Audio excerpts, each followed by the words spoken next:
Good afternoon, 6th class. Lesson 2 Components of Food. Components of food में हमने carbohydrates, fats, protein, minerals, vitamins इनके बारे में पढ़ चुके हैं. आज हम वाटर वाला टॉपिक करेंगे.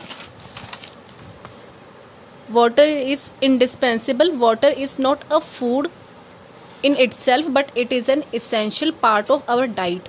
वाटर हमारे लिए बहुत ज़रूरी है. वाटर से हमें कोई एनर्जी नहीं मिलती, इससे कोई न्यूट्रिएंट नहीं मिलता, बट ये हमारी बॉडी के लिए, हमारी डाइट के लिए बहुत ज़रूरी है. क्यों ज़रूरी है वो हम आगे देखेंगे. हम बिना खाने के तो एक हफ्ते तक रह सकते हैं, but without water we can not live. तो पानी हमारे लिए बहुत ज़रूरी है. हमारी बॉडी का जो 70% पार्ट है वो पानी से ही बना हुआ है. पानी के क्या क्या फंक्शंस है, पानी हमारी बॉडी को कैसे हेल्प करता है वो हम देखेंगे. First point, it helps to carry substances around our body through blood. Blood के थ्रू जो पानी है वो क्या करता है, हमारी बॉडी में अलग अलग सब्सटेंसेस को, फूड पार्टिकल्स को ट्रांसपोर्ट करता है. It is a means of transporting substances in the organism. Organism में ये फूड को ट्रांसपोर्ट करता है. ऑक्सीजन गैस को भी ये ट्रांसपोर्ट करता है. ऑक्सीजन और कार्बन डाइऑक्साइड को ब्लड में डिसॉल्व करके पूरी बॉडी में ट्रांसपोर्ट करने में हेल्प करता है. Third point, it helps to maintain a constant body temperature. Water हमारे बॉडी टेम्परेचर को मेंटेन करता है ताकि हमें गर्मियों में ज़्यादा गर्मी या ठंड में बहुत ज़्यादा ठंड ना लगे. तो ये पानी हमारी बॉडी के टेम्परेचर को बैलेंस करता है. और वाटर हमारी बॉडी में फूड को एब्जॉर्ब करने में हेल्प करता है. अगर आप कोई भी खाना खाएंगे तो खाना वो ईजिली डाइजेस्ट हो, उसके लिए वाटर भी ज़रूरी है. हमारी बॉडी से जो भी वेस्ट है वो वाटर में डिसॉल्व होके ही बॉडी से बाहर आता है. जैसे आप जो बॉडी से जो यूरिन पास करते हैं, यूरिन भी वाटर ही है. वाटर में जो भी वेस्ट है वो यूरिन बन के बॉडी से बाहर निकलते हैं. ठीक है.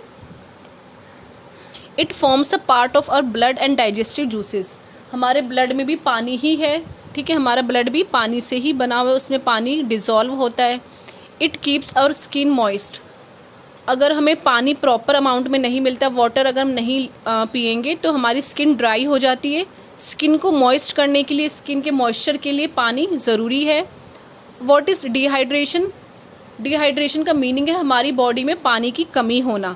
अगर आप प्रॉपर पानी नहीं लेंगे, टाइम टू टाइम पानी नहीं पिएंगे तो हमारी बॉडी में पानी की कमी हो जाएगी और इसको हम क्या कहते हैं, डिहाइड्रेशन. आगे देखिए रफेज. रफेज क्या होता है?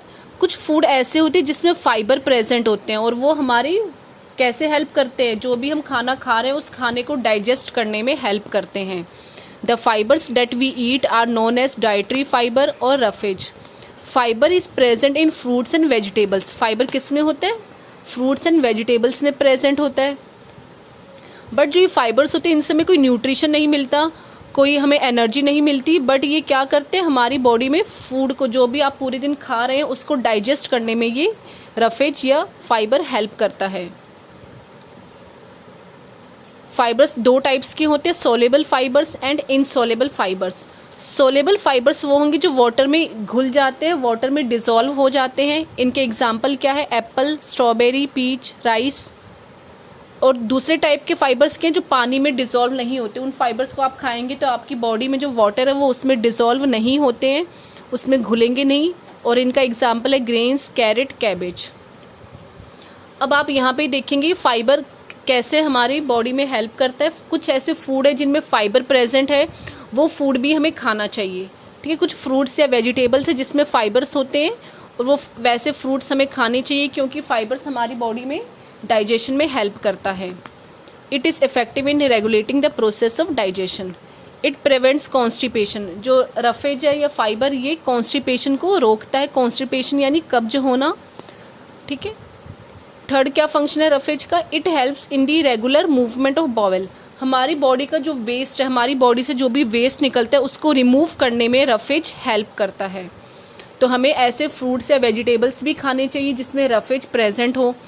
कौन कौन से फ्रूट्स या वेजिटेबल्स होते हैं? Apple, strawberry, carrot, cabbage. It helps the food to pass down the alimentary canal properly.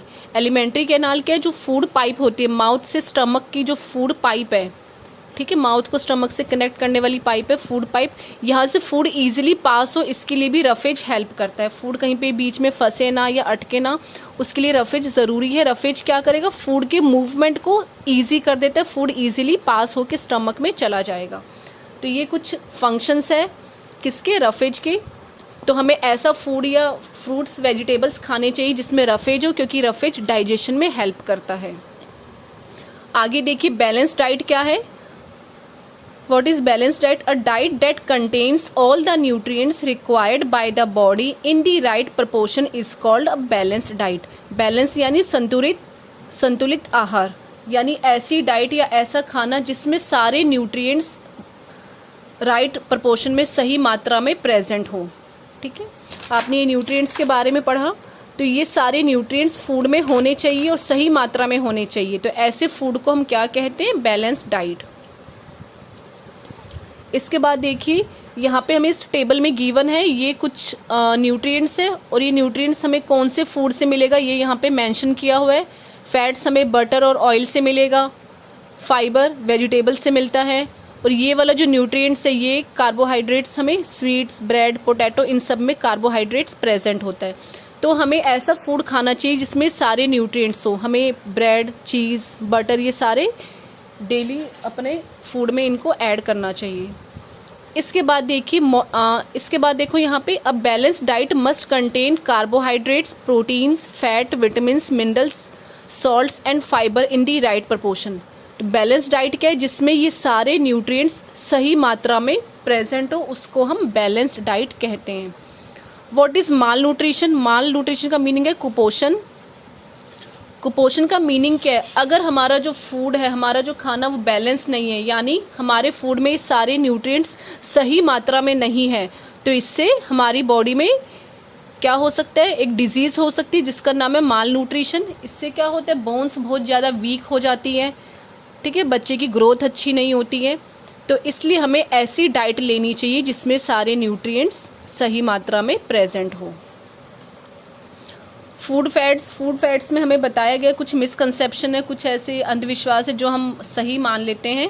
जैसे कई बार कुछ लोग ये कहते हैं जो ग्रेप्स है उस बहुत महंगा होता है, तो जो फूड महंगा होगा उसमें न्यूट्रिएंट्स अच्छे होंगे, बट ऐसा नहीं है।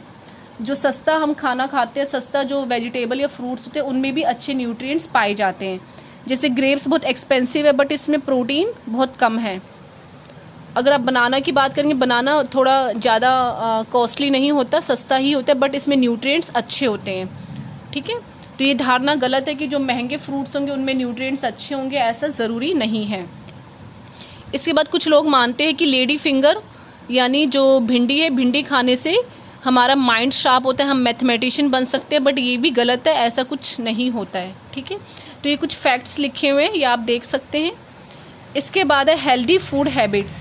हमें हेल्दी फूड हैबिट्स फॉलो करनी चाहिए। Healthy food habits keep you healthy. ठीक है, ईट fresh food and do not let food gate spoiled. हमेशा हमें ताज़ा खाना खाना चाहिए और खाने को ख़राब नहीं होने देना चाहिए, खाने को फेंकना नहीं चाहिए, और खाना खाने से पहले और खाना खाने के बाद हमें अपने हाथों को धोना चाहिए, और ज़्यादा नहीं खाना चाहिए। जितनी भूख लगी है बॉडी को उतना ही फूड मिलना चाहिए। जंक फूड्स ज़्यादा नहीं खाने चाहिए, चिप्स, बर्गर्स ये बहुत ज़्यादा नहीं खाने चाहिए। फूड को अच्छे से चबाकर खाना चाहिए, समय समय पर खाना खाते रहना चाहिए। इसके बाद आज का हमारा लास्ट टॉपिक है calorific value of food. What is calorific value? आपने हॉर्लिक्स, बटर और दूध के जो पैकेट के पीछे आपने देखा होगा न्यूट्रिएंट्स कुछ गिवन होते हैं और उनकी कैलोरीफिक वैल्यू गिवन होती है। इसका मीनिंग क्या है? कैलोरीफिक वैल्यू का मीनिंग है जैसे कोई भी न्यूट्रिएंट्स है उससे हमें कितनी एनर्जी मिलेगी। ठीक है, 1 ग्राम कार्बोहाइड्रेट से कितनी एनर्जी मिलती है वो सब इसमें लिखा हुआ है। तो आप घर पे देखना, आप जैसे कोई भी जो हॉर्लिक्स या बॉर्नविटा का जो डब्बा है या अमूल का जो पैकेट है या दूध के पैकेट के पीछे कुछ ऐसे न्यूट्रिएंट्स होते हैं और उनकी कैलोरीफिक वैल्यू लिखी होती है। तो कैलोरीफिक वैल्यू है क्या? Calorific value is the amount of energy that 1 gram of these nutrients provide to our body. तो कैलोरीफिक वैल्यू के अमाउंट ऑफ एनर्जी यानी इन न्यूट्रिएंट्स से हमें कितना एनर्जी मिलेगा, that is known as calorific value. जैसे मिल्क का पैकेट है या बटर, बटर, अगर हम 1 ग्राम बटर खाएंगे तो उससे कितना एनर्जी मिलेगा, वो उसका कैलोरीफिक वैल्यू होता है। ये आप देखेंगे बटर का जो पैकेट है उसके पीछे ये वैल्यूज लिखी होती हैं, ठीक है। इसके बाद ये देखिए बेसल मेटाबॉलिक रेट क्या है। आप ये देखो हमारी बॉडी को मिनिमम जो एनर्जी चाहिए जिससे हमारी बॉडी प्रॉपर फंक्शन करे, हमारी बॉडी सही से काम करती रहे, उसको हम क्या कहते हैं, बेसल मेटाबॉलिक रेट, ठीक है।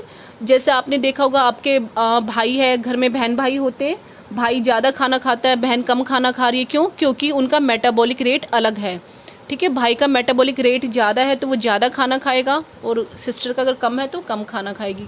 तो ये पर्सन टू पर्सन डिपेंड करता है मेटाबॉलिक रेट, सब एक जैसा खाना नहीं खाते, कुछ लोगों को ज़्यादा खाने की ज़रूरत है, कुछ को कम खाने की ज़रूरत होती है। तो मिनिमम जो हमें एनर्जी चाहिए ताकि हमारी बॉडी सही से काम करती रहे, उसको हम कहते हैं बेसल मेटाबॉलिक रेट। जो फैक्ट्री वर्कर्स हैं उनको इतनी एनर्जी चाहिए तो ये इसके अकॉर्डिंग खाना खाएंगे। जो छोटा बच्चा 2 से 3 साल का, उसको अपनी मिनिमम कितना एनर्जी चाहिए अपनी ग्रोथ के लिए, 1400 कैलोरीज, तो इसी के अकॉर्डिंग वो उतना ही खाना खाएंगे, ठीक है। तो बेसल मेटाबॉलिक रेट के मिनिमम एनर्जी रिक्वायर्ड, जो कम से कम एनर्जी हमारी बॉडी को चाहिए जिससे हमारी बॉडी सही से काम करती रहे, ठीक है। तो ये चैप्टर आपका कंप्लीट हो गया। कल मैं आपको इसका बुक एक्सरसाइज करवाऊंगी, book exercise and question answer.